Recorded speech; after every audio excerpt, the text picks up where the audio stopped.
Hello, welcome, and thank you for joining us for Elder Climate Action's October National Call. We ran into difficulties that we have not experienced in all the years I've been here, and so we apologize for that. We're still trying to understand what happened, but what we're going to do is proceed with this, and as promised, we will provide a recording to everybody who registered. So my name is Mark Cook. I'm a volunteer with Elders Climate Action and co-chair of its education team.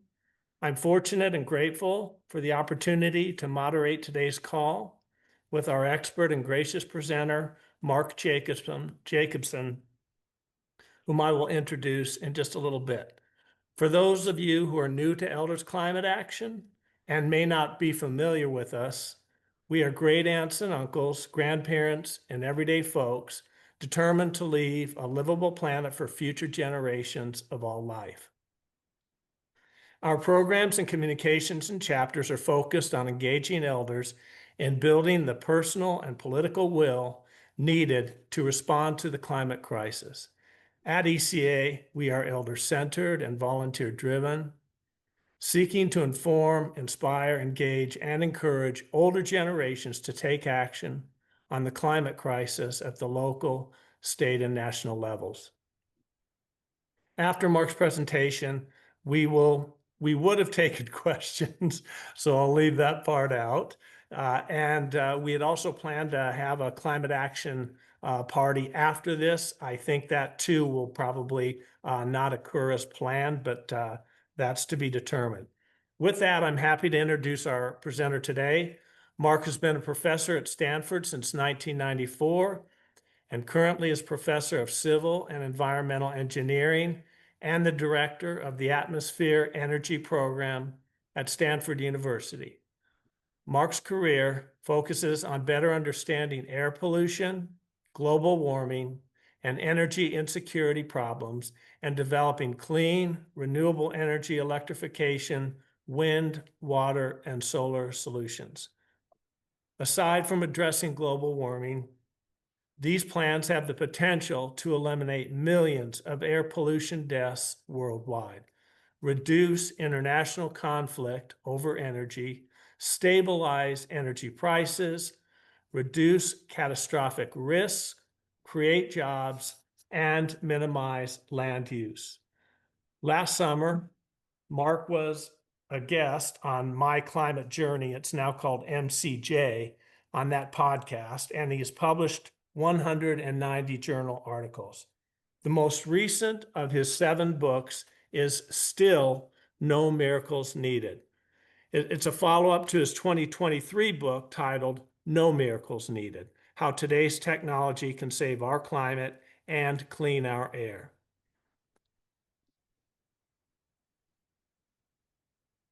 That is when policies optimize our currently existing technologies. Earlier this year, Climate Insider named Mark one of the 10 clean energy leaders to know and follow worldwide. In 2023, Worth magazine named Mark one of the top 100 globally who have made an impact on the world this year. In 2022, he was ranked the #1 most impactful scientist in the world in meteorology and atmospheric sciences, and #6 in energy among those first publishing after 1985. In 2018, he received the Judy Friedman Lifetime Achievement Award for a distinguished career dedicated to finding solutions to air pollution and climate problems. In 2013, Mark co-founded the Solutions Project to share the good news of 100% renewable energy roadmaps for a just transition to a regenerative economy by frontline communities. With that introduction, I'll turn it over to Mark, the Mark we all most want to hear from. All right. Thank you so much, Mark, for your kind introduction. And I will try to share my screen now. Hold on. Yeah, so I'm going to talk about transitioning states, countries, towns, individual buildings to some degree to completely 100% clean renewable energy and storage for everything. And I'm motivated by 3 main problems to solve. One is air pollution, which causes almost 7.5 million deaths per year, premature deaths per year worldwide, costing the world today on the order of $30 trillion per year based on statistical cost of life and morbidity. Global warming is estimated to cost the world about 30 trillion per year by 2050 only, but it's a growing and rising problem. And so these are two major health and climate problems. But fossil fuels are also limited resources. They will run out at some point, resulting in energy price instability, economic instability, social instability, and political instability. These are three problems that I feel are drastic and need drastic solutions. So since 2009, we've been developing plans to transition the world and countries and states to clean renewable energy. And the idea is to electrify as much as possible and then provide the electricity with wind and water and solar. And when I say electrify most everything, well, what's not electrified, you just use direct heat from wind and water and solar. But what we'd electrify, if we think of the energy sectors as electricity, transportation, buildings, and industry, transportation, we go almost all to battery electric vehicles with some hydrogen fuel cell electric vehicles for long distance aircraft and ships, maybe long distance trains, but even that, those could be electrified, and some long distance trucks. Buildings would go to electric heat pumps for air and water heating, air conditioning, electric heat pumps for dishwashing even, and washing machine heat. We'd use electric induction cooktops for gas heating. Induction cooktops use 60% less energy than a gas stove and boil water in half the time as gas. An electric heat pump uses 75% less energy than a gas heater and is clean, doesn't result in any air pollution. LED lights for replacing incandescent lights to make buildings more efficient, insulation to reduce energy loss. Basically, electrify buildings, and we could do that with existing technologies, saving lives, saving money, and making home and buildings healthier, and not relying on mining of fuels. Because if you put solar on your roof, for example, and you provide the electricity for your house from solar, you're not digging up, you don't need any wells to mine gas, you don't need pipelines to pipe gas to your home, and you're just getting the electricity right from the sun, and it's powering your own home. And so this is really powerful. I can't say how powerful it is, but I will talk a little bit more about it later. For industry, we'd electrify high temperature industrial processes with existing technologies, electric arc furnaces, induction furnaces, resistance furnaces, dielectric heaters, electron beam heaters, electric heat pumps, and we'd power the electricity for industry, buildings, transportation, and just normal electricity use with onshore and offshore wind, solar photovoltaics on rooftops and in power plants, some concentrated solar power, some geothermal electricity, hydroelectricity, small amounts of tidal and wave power, and some direct geothermal and solar heat. Now, the wind doesn't always blow, the sun doesn't always shine, so we will need storage for this energy economy. We need not only electricity storage, but also some hot and cold storage and some hydrogen storage for limited applications. Now, we have all sorts of electricity storage options today. Right now, the biggest type of electricity storage in the world are conventional hydroelectric dams. Second biggest are pumped hydroelectric storage. Batteries are growing and are now the biggest type of storage in several states, including California and Texas. But there's also other types of storage that exist today: flywheels, compressed air storage, gravitational storage, and even hydrogen, using hydrogen and storing it and then using it in a fuel cell to generate electricity. And concentrated solar power has storage associated with it. For heating and cooling, the most common type of storage today is water tank storage for both hot and cold water. Ice is also a form of storage, like stadiums, campuses. There are actually many of these around the country. My university had a big ice cube under a building starting in 1997.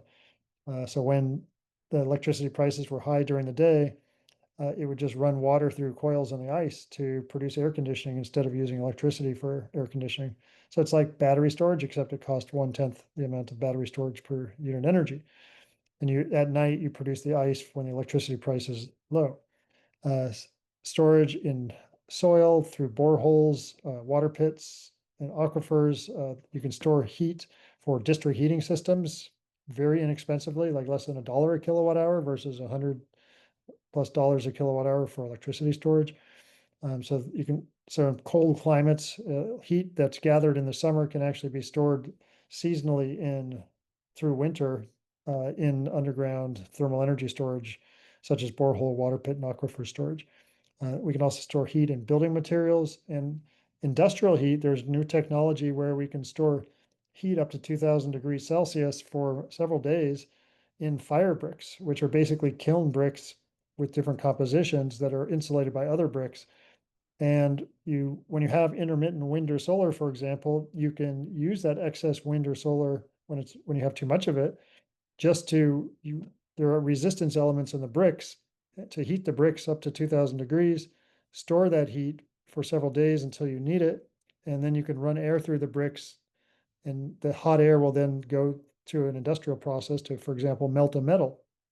And so these are really cheap. They're made of dirt, and they're very effective at replacing furnaces. So they can replace furnaces for 90% of industrial heat. In fact, you don't need gas furnaces, oil furnaces, coal furnaces. You don't even need electric furnaces with fire bricks. And so they're really efficient. They can take renewable energy and store it.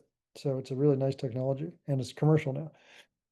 Then hydrogen, we're only going to use hydrogen for certain applications. I mentioned long distance aircraft and ships for transportation, some grid electricity, and also ammonia and steel production. Ammonia requires hydrogen.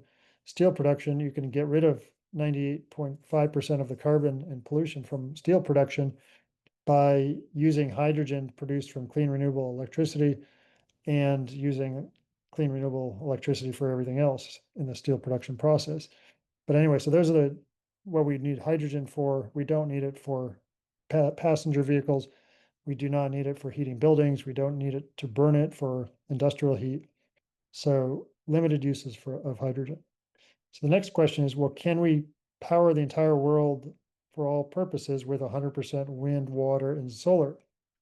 And so we looked at 150 countries and examined this question with modeling of each of these countries.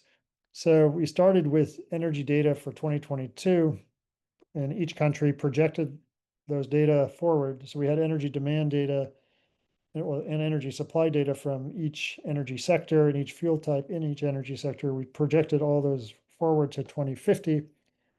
And so when we do that, and we look at the end use demand for all power, which is kind of energy per unit time, and across all energy sectors, that's electricity, transportation, buildings, and industry. In 2022, there's 13.3 terawatts in these 150 countries, which represent about 99.6% of all world emissions. So there are about 200 countries in the world, but we didn't have data for a bunch of island countries, mostly, in some countries in Africa. But these represent 99.6% of all emissions. So in 2050, we estimate about 19.6 terawatts of power would be needed in a business as usual case. That's annual average power. But if we electrify and provide the electricity with wind, water, and solar, an interesting thing happens. The demand for energy goes down about 54% for 5 reasons. One is because when we go to battery electric and hydrogen fuel cell electric vehicles, each vehicle, well, the battery electric vehicle reduces energy requirements over a fossil fuel vehicle by about 75%, because electricity is just so much more efficient than combustion. And so, but averaged over all energy sectors, that's almost a 20% reduction of demand. For industry, there's about a 4.1% reduction of energy requirements. For heating buildings, there's about 13.1% reduction of energy requirements due to heat pumps and electric induction cooktops. Eliminating fuel mining. I mean, 10.6% of all energy worldwide is used to mine, transport, and refine fossil fuels and uranium. Just to get the fuel, we use over 10% of our energy, and we eliminate that need because we don't need to mine fuels for energy anymore with wind, water, solar. And then another 6.6% due to energy efficiency improvements beyond business as usual. So this adds up to 54.2% reduction of demand. And this shows graphically the same thing. If we don't do anything, this is between 2023 and 2050. If we don't do anything, we go up to 19.6 terawatts. But if we electrify, provide the electricity with wind, water, solar, we go down those 5 shades of colors to the 100% WWS line by 2050. And this shows 80% conversion by 2030 and 100% by 2050. We'll supply that wind, water, solar with just the technologies I mentioned, onshore and offshore wind, solar, and then geothermal, hydro, some tidal and wave. But if we can transition 80% by 2030 and 100% by 2050, there's no reason we can't transition 100% by 2035, which is what we really need. So this shows the same transition, but transitioning 100% by 2035. And we need to do that because, well, the air pollution deaths are occurring every year. So every year we don't eliminate emissions, we cause on the order of 7.5 million deaths per year. And then global warming, we're already at 1.5 degrees global warming virtually. And so to minimize additional impacts of global warming, we need to stop emissions as fast as possible. So this is a timeline that I think is necessary. It's aggressive, and politically and socially, it may be difficult. But as I'll show you, there's actually some hope and progress in some big parts of the world. But it's something that's necessary. So whether or not we can do it, I feel that that's a goal that we should try to reach, because there, other technologies, I'm not really going to talk about why carbon capture doesn't work, direct air capture doesn't work, biofuels don't work, biomass doesn't work, nuclear can't help us. I'm not going to talk about all those things. I don't have time, but I'm just going to say they can't help. Those technologies cannot help. And so this is the only solution to electrify and provide the electricity with wind, water, solar. There's no other way to do it, because just based on time, based on what these other technologies don't actually do, they don't actually reduce CO2, air pollution, provide energy security. And if they do, it's just, and the time scale and the cost is way too high. So this is a mix of, well, we did plans for each of 150 countries. We also did plans for all 50 US states individually, and we've done plans for over 100 international cities. But this shows for the US, for California, and the world average, kind of a mix, one possible mix to get us to 100%. And so we did grid stability analyses for each country in each state to obtain this mix. So this is not just like a random mix. This is actually a mix that actually results in a stable grid when analyzed every 30 seconds over 3 years, or 2 years in the case of California. But so this is one mix, but it's mostly wind and solar. It's 90% wind plus solar with in this case, let's say in the world average is 33% onshore wind, 11% offshore wind, 15% rooftop PV, 34% utility PV, small amount of CSP, 1% geothermal, 4.5% hydro, which all exists. We don't assume any growth of hydro in these plans, and then small amounts of tidal wave and some geothermal and solar heat. And just to give an example of, I mentioned we did grid stability analysis. Here's one for California. It's every 30 seconds for 2 years, although what these graphs show is hourly values, just because it'd be too difficult to show every 30 seconds. The bottom graph shows a 100-day period in 2050, and the top graph shows 2 years from 2050 to 2052. And we can match, and it shows that we can match the electricity demand continuously with wind, water, solar supply and storage, and using what's called demand response management of the grid, accounting for losses and curtailment of when we have too much wind and solar. So we could keep the grid stable, not only in California, but every country, every state. But what's the cost of keeping the grid stable everywhere with 100% wind, water, and solar only? Worldwide, it's $60 trillion upfront capital costs. And you might think that, oh, that sounds like a lot, but it turns out it's not a lot. Then I'll show you why in a sec. For the US, it's 6.5 trillion. China's about 15.5. Europe, 5.4 trillion. California would be about half a trillion. But what's really relevant is the annual cost of energy. So let's look at what we're paying now every year worldwide. The world is paying just for fuel today about $11 trillion per year for energy across all energy sectors. but this is in 2050, so that's expected to grow to about $17 trillion per year in 2050. But the health cost of fossil fuels and bioenergy fuels, the combustion, the air pollution deaths, and illnesses, health costs in 2050 are estimated to be about $37 trillion per year based on statistical cost of life and morbidity. That's a social cost. Climate costs are estimated to be about $33 trillion per year. So if you add up the energy, health, and climate costs, you get the total social cost, and that's $87 trillion per year. Meanwhile, if you transition to wind, water, solar, you get rid of combustion entirely, you get rid of the health cost entirely from energy, you get rid of the climate cost entirely from energy, and your energy cost itself goes down 61% because you have a 54% reduction in the amount of energy you need. That's what we talked about before. There's 54% reduction in the amount of energy needed when you electrify and provide the electricity with wind, water, and solar. And then there's another 15% reduction in the cost per unit energy. So we go from an energy cost of 17 to $7 trillion per year, and a social cost from 87 to $7 trillion per year. So that's a $10 trillion per year savings in energy costs alone. So if we go back the other way to the $60 trillion upfront capital cost, we divide that by a $10 trillion per year saving. That's a 6-year payback time. In other words, we can pay back this upfront capital cost to transition the entire world for all purposes, eliminating air pollution, global warming, and providing energy security. We can pay that cost back in 6 years, and after that, the energy is free.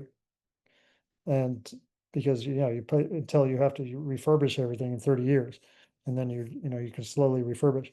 But in terms of social costs, the savings, 1-year savings, is $70 trillion in 1 year, and that's more than the upfront capital cost. So in terms of social costs, it's a less than a 1-year payback time.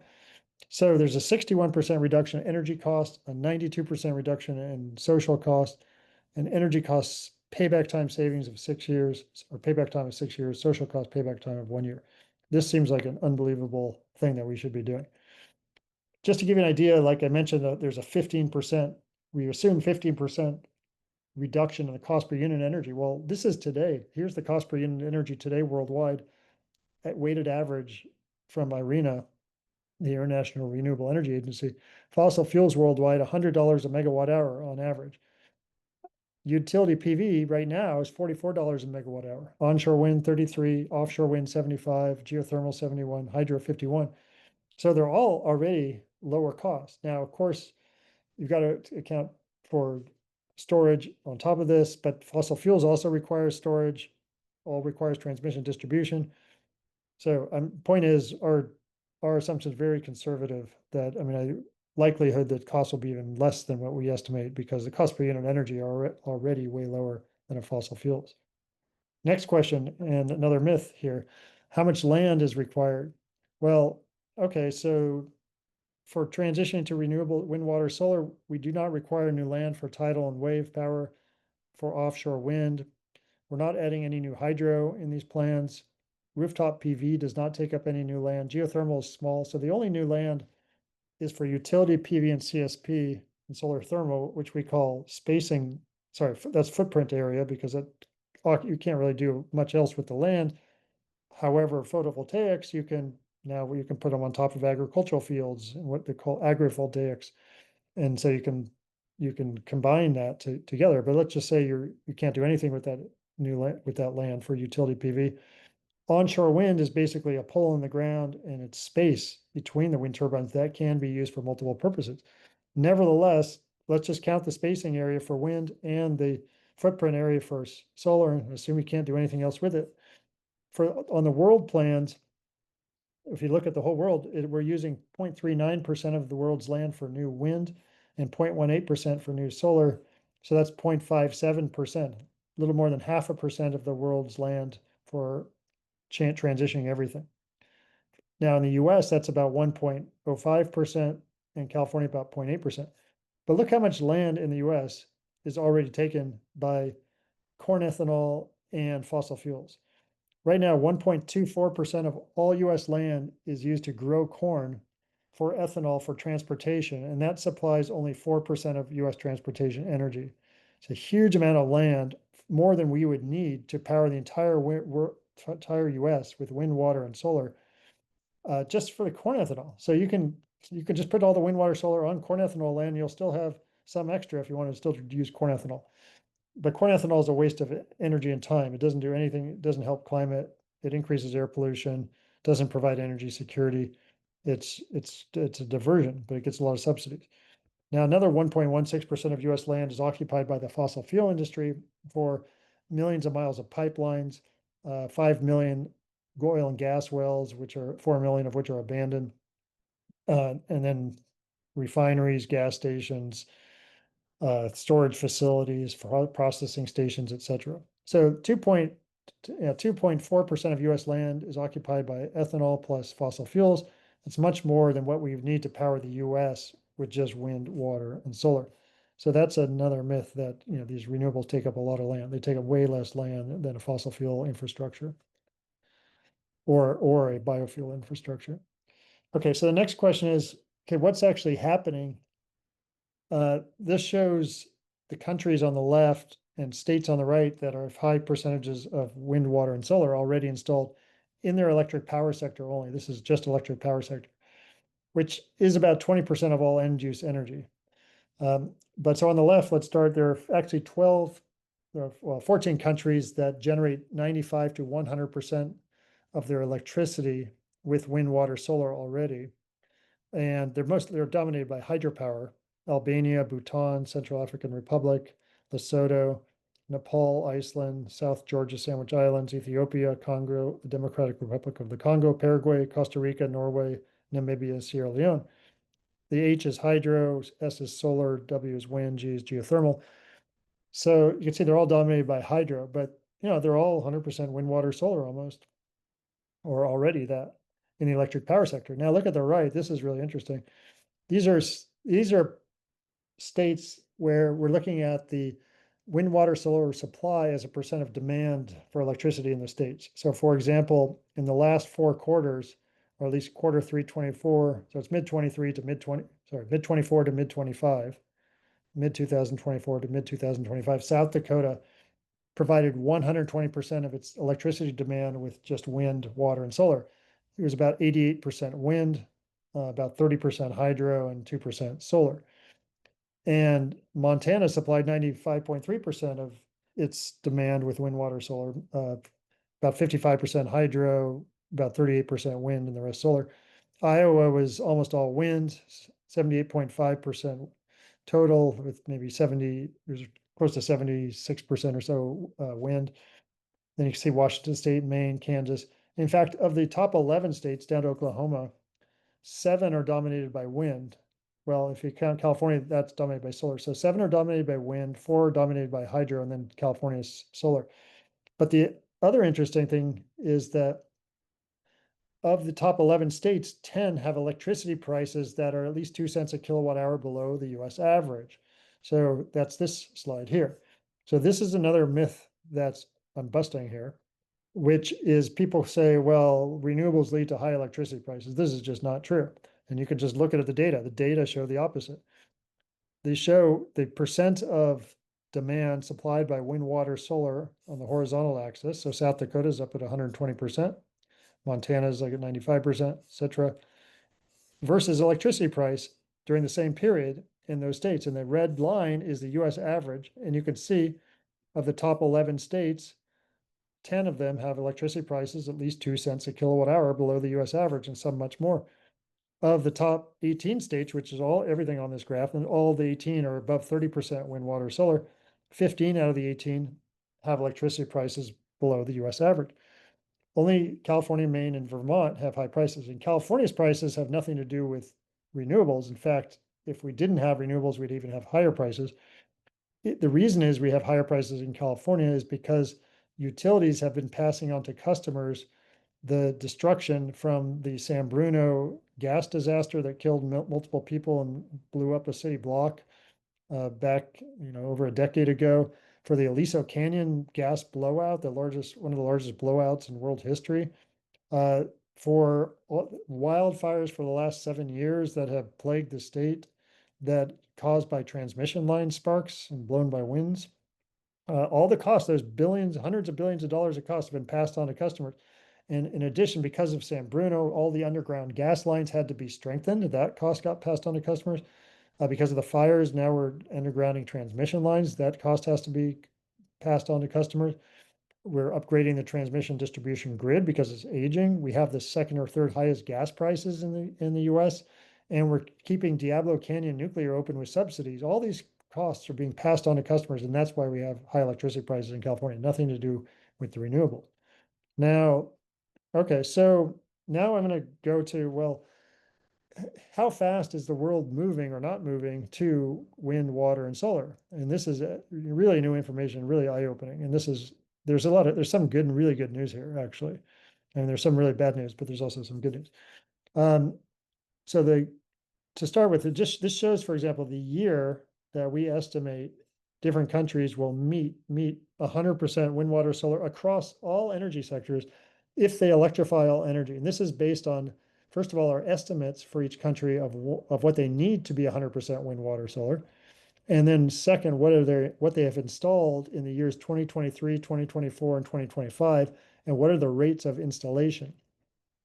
And from this, you can see that Laos, for example, should be already at 100% wind, water, solar across all energy sectors.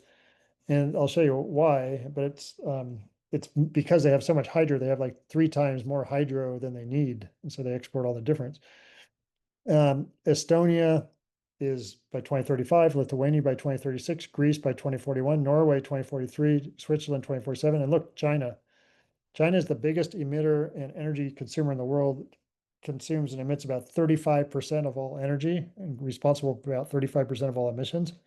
By 2048, this is phenomenal. This is the good news. But, the bad news is, look, where's the US? It's at the bottom here, 2148. By the year, we won't get to 100% wind, water, solar at our current installation rate until 2148. And that was under Biden too. That's not even under Trump. Under Trump, it's going to get worse.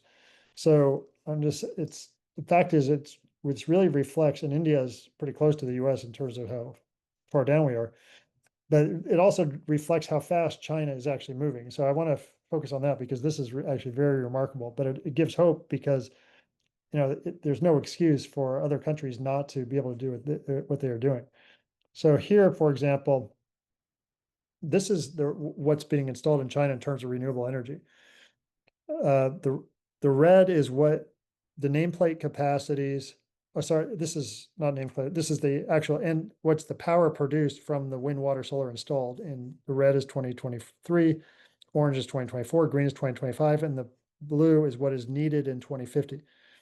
And so you can see not only does China have more installed than the US, but compared to what is needed. But look, what China has already installed, well, if we extrapolate what's happened the first 8 months of this year to the rest of the year in China, China will have installed and be producing 55% of all the power needed in the United States in 2050 to go 100% wind, water, solar across all energy sectors.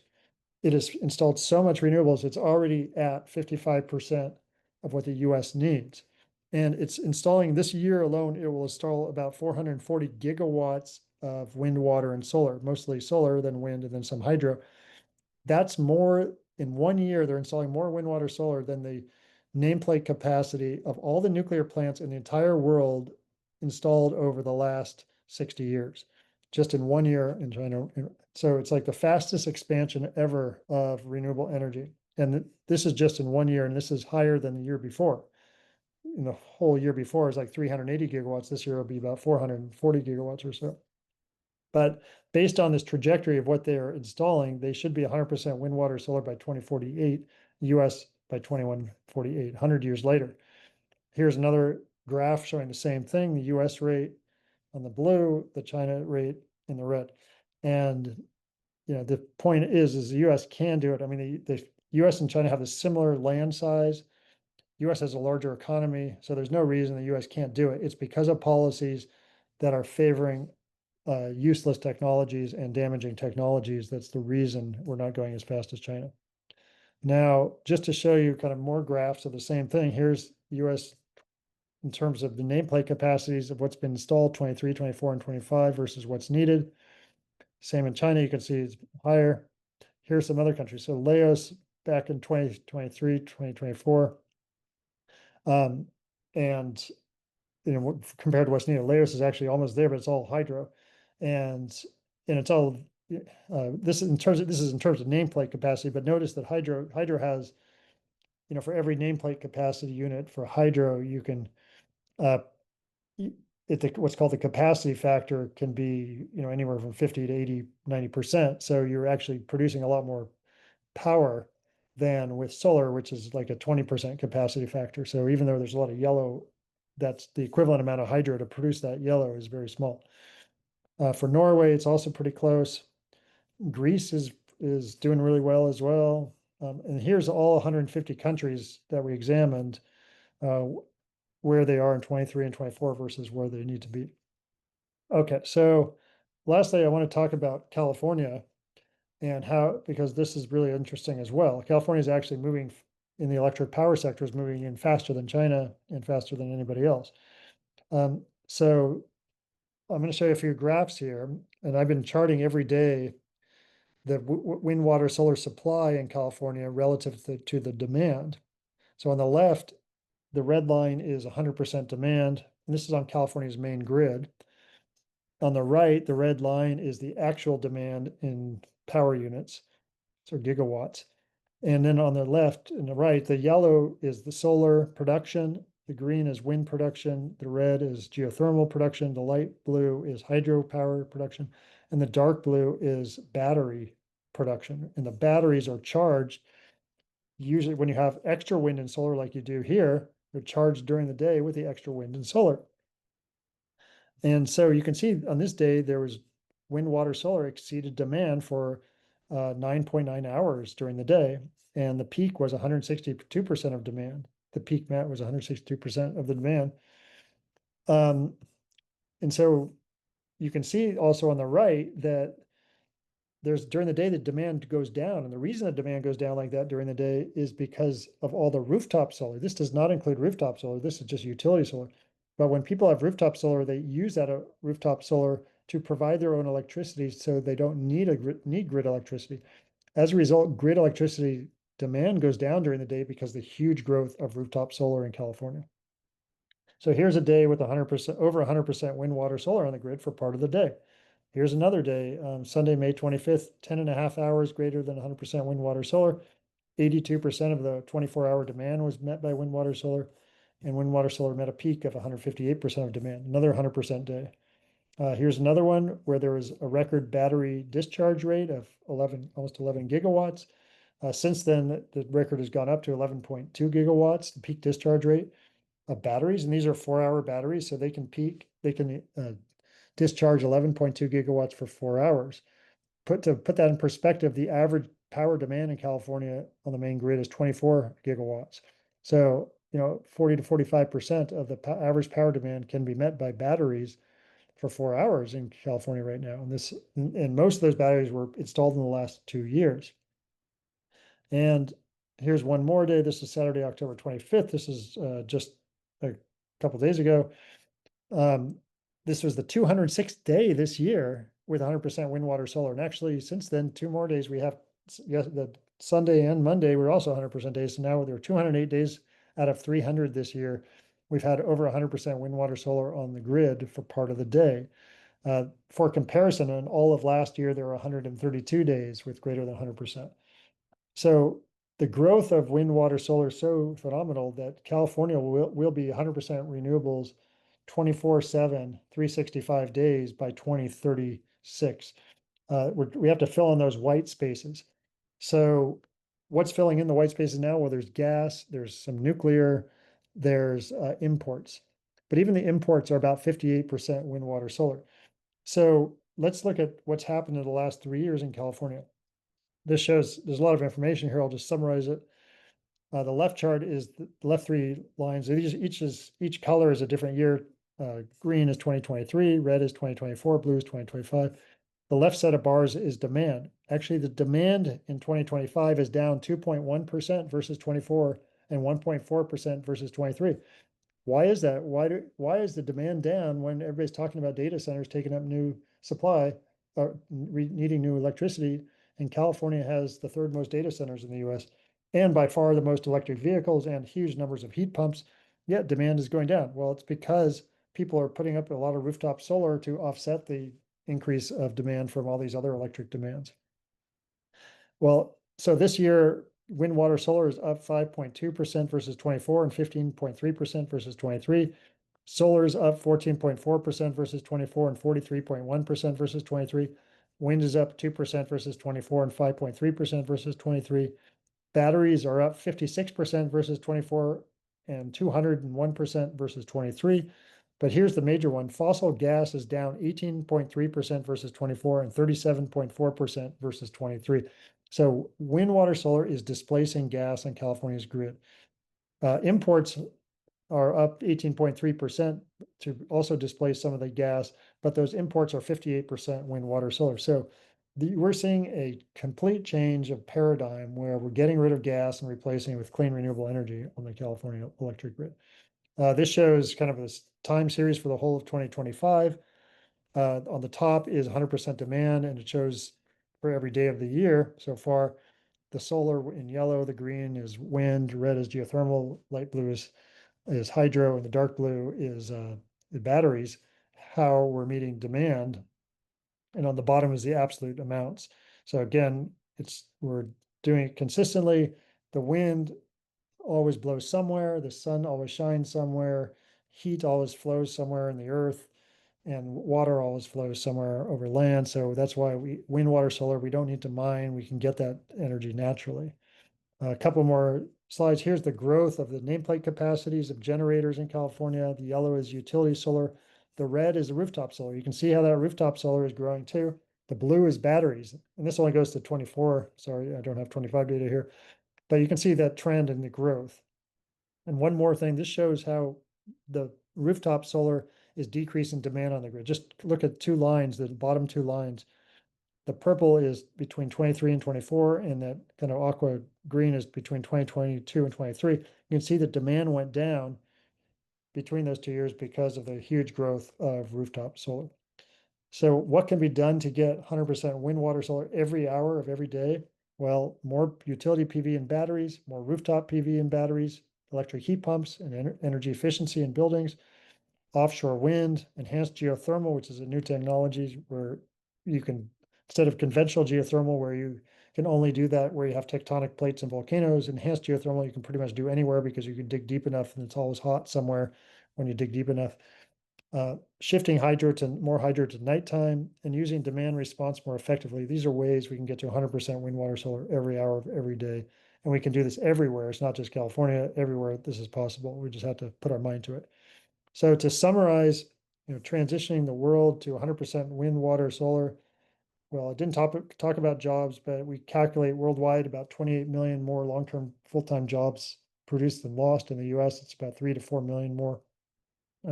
We'd require small amounts of land for footprint and spacing, avoid 7 million air pollution deaths per year, slower than reverse global warming. We think we can keep the grid stable throughout the world with 100% wind, water, and solar. Annual energy costs are 61% less than fossil fuel costs, and energy plus health plus climate costs are 92% less than with fossils.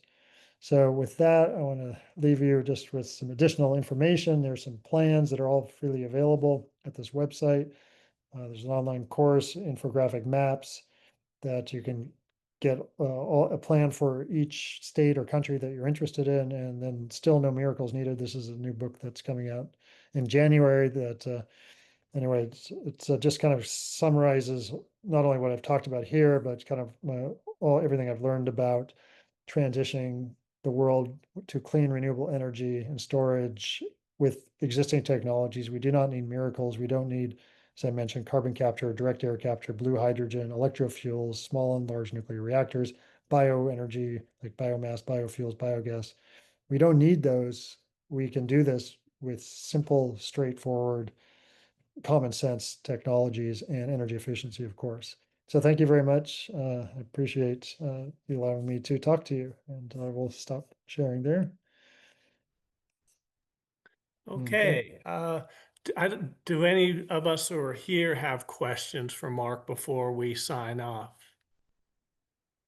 Um, Mark, just so you know, we have an action party, and afterwards, this is a typical part of our thing. You don't necessarily need to stay at all. You've done so much, just giving us your time. So I do want to thank you. I mean, the information you provided was a reason for optimism, and I think all of us need that right now. So we appreciate the work and the solutions you have and sharing with them tonight.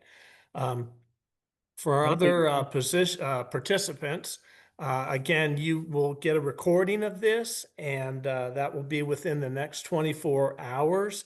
I also want to say that this is our last national call for this year, although we do have other events planned before the end of the year.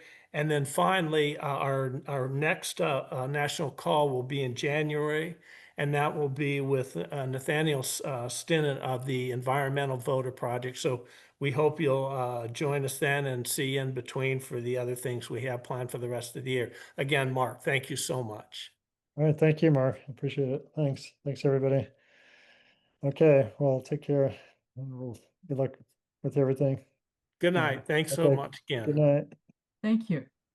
Yeah, for everyone who's watching the recording, Kaylee Beam and I are here from Climate Action Now to share a couple actions with you. So we can just walk through the resources that you'll be seeing in the email. You'll be getting a QR code that you can scan with your phone. So all you have to do is take out your camera, hover it over the QR code that you'll see, and then normally a little yellow bubble will pop up that you click on your phone screen, and that will take you to the Climate Action Now app.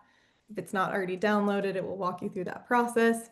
If you already have it, then great. It will take you right to the campaign where you can take action for tonight. We'll also share a number of links that allow you to take action on the Climate Action Now website if using the app is not your favorite thing. So both of those will be available for you to take action. Yes, and if Anything you're else? familiar with the Climate Action Now app already and you like to access campaigns through the campaign tab, you'll be able to find the ECA campaign that way as well. So if you'd rather not bother with the QR code, that's one other way you can access it. It's under the other section, so you just have to scroll to the bottom of that campaigns list and you can find it under ECA National Call with today's date, October 28th, 2025. Awesome. And I know this is the last one of the year. We just want to say a big thanks from Climate Action Now to everyone for taking so many actions this year. We've loved showing up with you throughout all 2025, and it's just always great to partner with you guys. So thanks for all you do. Always a highlight of the month for sure. So thank you so much for having us on time and time again. And here's to many more actions next year. Thanks to Climate Action Campaign or Climate Action Now app. Sorry. We're really proud of this partnership that we've had ongoing and is the action parties in conjunction with these national calls. So we really look forward to doing more of these in 2026. And we hope you have a nice little winter break and we'll see you in the new year. So, and to everybody who's listening, we are also planning to embed the Climate Action Now action carousels into our website starting in 2026. We might get it embedded into our website sooner, but essentially what that means is that you will have an ongoing carousel of actions every time you go to our website. You'll see our actions, but you'll also see other partner actions that are fed into that carousel. And so it'll be a great opportunity. We're working hard to get it set up behind the scenes, and expanding this partnership with Climate Action Now. And we really look forward to seeing how much that increases our actions in 2026. I think it will give everybody the opportunity to take a lot more actions every time they go to take action. So we're excited about that. And if you're interested in helping to support that effort and help us to put that Climate Action Now carousel into our website, we are looking for someone to help fund that for 2026. And so reach out if you're interested in that. Otherwise, thanks everybody, and thanks to our education committee. In particular, I just want to give a special shout out to the education team and to Paloma ECA staff for all of their efforts this year in organizing all of the national calls that y'all have seen this year, and planning and organizing all of those speakers. And having such a great selection of things for us to do. And then thank you again to Climate Action Now for showing up and helping us with these action parties each month. So we'll see you in 2026 for our next action party. A couple special events that we'll make sure we share with you in the bulletin that goes out tomorrow. Have a good night, everybody.